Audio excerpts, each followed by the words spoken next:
So and Grow Framo, what it do? My bad, y'all. I know I've probably been neglecting y'all a little bit. But we back out here. Here's the watermelons. Got some little baby girls and gals and guys on there. Each one of them have probably about 4. Ooh, that's a nice size one. This dress is cheesy.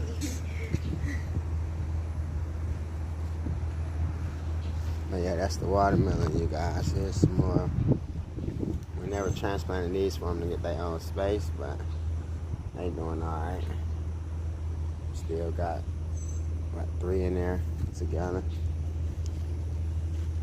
There's that tomato that was in here with the Swiss chard.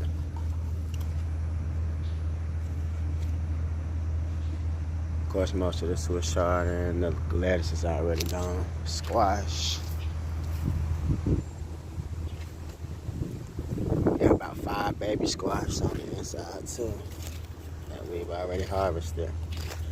But I appreciate y'all So and Grow Framo. Any questions, comments, ideas, opinions, please comment in the comment section.